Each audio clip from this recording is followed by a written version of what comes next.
Hi everybody, I'm Lee, chef and owner of Wild Spork, Cleveland's premier vegan food truck, and this is Spork at Home, where we're going to show you how to make awesome meals that everyone's going to love, but we're going to do it without using any animal products. So today, we're making enchiladas, and I have my cousin Dana here with me. Hello. Say hi, Dana. And so Dana's husband is Mexican, and so she's my expert on the subject. And prefacing this by saying, we are not making authentic enchiladas today. But we're going to make delicious enchiladas and easy enchiladas, and in the process, Dana's going to explain the complicated, authentic way to do things. So, we're going to start with our filling, which is so easy, and the awesome thing about enchiladas is that you can put anything you want in there. Potatoes, rice, beans, vegetables, seriously anything. So, we're going to use some veggie burgers that we had extra. So, they're the burgers we sell in the truck, which are made from buckwheat, walnuts, and mushrooms. And then they were already cooked and we just crumbled them up. So we have essentially our vegan version of ground meat here, but like I said, you can use anything you want for this. So to start with, I need some heat under the pan. And all we're gonna do is season the meat, and I'm gonna add potatoes. And this is actually, I like potatoes in anything, but this is one of the things Vince, Dana's husband, told me to do. Because they're trying to just make the food go further, right? So you're feeding how many people when they do this? Oh, they do at least 70 enchiladas. 70 enchiladas. We're making like 6 today. So for the seasoning, right here I have a homemade taco seasoning, but if you have a store-bought one that you like, that's totally fine to use. But my recipe for this is basically 1 part chili powder, 1/2 part paprika, and then 1/4 parts each of garlic powder, onion powder, and then there's a little bit of salt in there. If you like it spicy, add some cayenne pepper. So we're not going to use all of that. We just need enough to kind of coat that.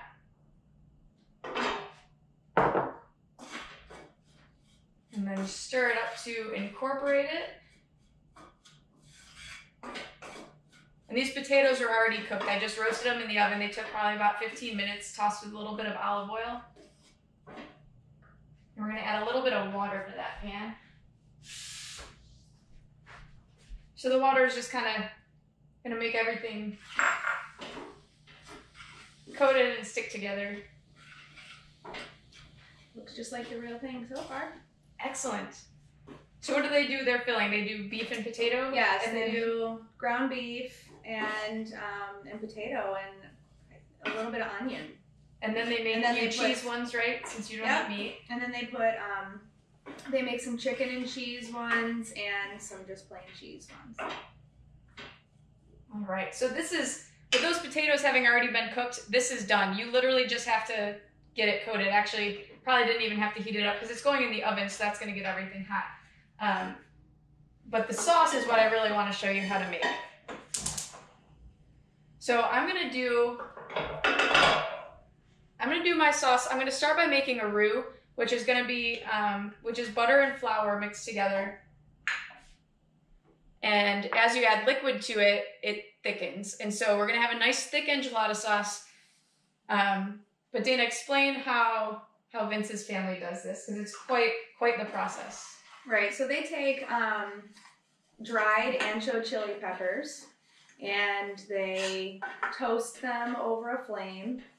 I've seen Vince's dad do it on a grill before, or otherwise this year we just put it right on the actual flame from our gas stove. And using tongs, you kind of just toast it all on all sides. And then you put that into a big pot and add some water. And then you have to de-seed and de-stem them, which takes a long time and also is makes you cough and super spicy and chokes you out a little bit, but it's worth it in the end. So then you take the seeds and everything out, and then you have to just puree it and add some seasoning to it, but mostly just the ancho chili peppers is what the sauce is all based from. Yeah, so their traditional sauce is the pureed ancho chilies. Mine is going to be a blend of spices. Actually, the exact same blend of spices we use for the taco seasoning. So we're basically just going to make a slightly thickened sauce version of the taco seasoning. So when you are making the roux, you want to cook cook the butter and flour together just until it's a little bit toasty, just so you don't have any raw flour taste to it. So once it starts to get a little bit brown, you're ready to add liquid. And I'm going to use vegetable broth. You could use water. So you just add a little bit at a time and incorporate it fully, and then you add more gradually.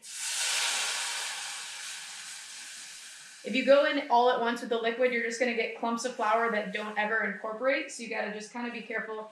Whisk it thoroughly, make sure everything gets in. And then once it gets kind of like a paste almost, then you know you're good to add more liquid in there. You can see how it's still lumpy, so you just got to keep whisking that until it gets smooth. And then gradually add more liquid. And when you add the liquid, you are totally in control of how thick you want this to be. So you don't want it to be too thick. Obviously, it's an enchilada sauce. So you're going to be pouring it over your tortillas, but we want it to be thicker than just straight up water. Well, I think because you're not using tomatoes in it, a lot of times recipes call for a tomato base, and I think that more traditional recipes don't have that. They're more pepper based. Yeah, so actually, if you are trying to cut down on fat or carbs and don't want to use the butter or flour, you can just season a tomato sauce, and it'll get you pretty good. Cooked to how we want it. We're gonna add the rest of that that taco seasoning. Okay, so here's the next part that we're totally unauthenticating. So normally you're gonna take your tortillas, corn or flour? Do they use flour? They use both. But okay. I think traditionally is probably more often corn, but I like flour just because they're flexible and they're not gonna crack as easily. So technically, the next step would be to dip the tortilla into the enchilada sauce and then into a pan of hot oil to sear that sauce into the tortilla, right? Mm-hmm. Makes a huge mess. It makes an amazing enchilada, so if you want to try it, definitely go for it. But I'm not messing up the kitchen that bad today. So we're just going to fill these, roll them up, and pour the sauce over them. So I'm going to start with a ladle of sauce in the bottom of the pan.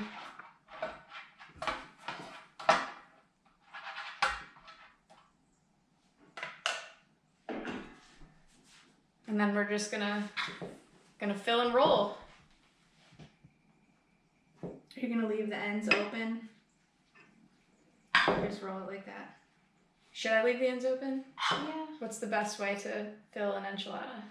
I think the way you just did. Okay.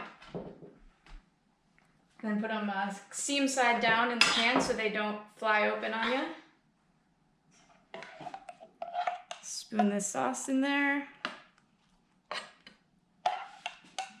And pretend it's all Now, if you smooth. wanted to, could you do some kind of a cheese, like a... Yeah, definitely. So sauce? actually, we can do a cheese sauce. You can do a vegan cheese. What I'm going to do, I think, and this is another idea I got from Vince. He told me that they would use like a shake Parmesan instead of cojita. Mm-hmm. And I have some vegan version of that, so I'm going to toss that on there.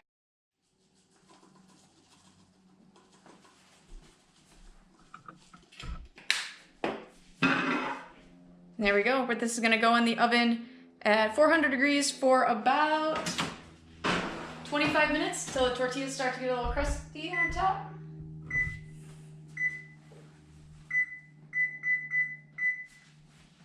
And we'll be back when they're done. All right, the enchiladas are out of the oven. They've got a nice crusty top, and we're going to plate one up and see how we did. Looks amazing. Okay, so in true Wild Spork style, we're going to top it with some ranch.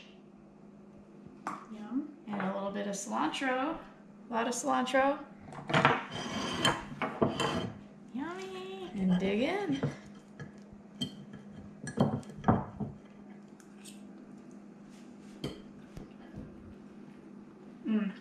I love that. So got the good. spiciness of the sauce, the cool creaminess from the ranch. Really good. I like the potatoes in there. Yeah, a lot of different variations of flavors and textures. The sauce tastes very similar to the real deal. All right. I'll take that as a win. We'll see you next time.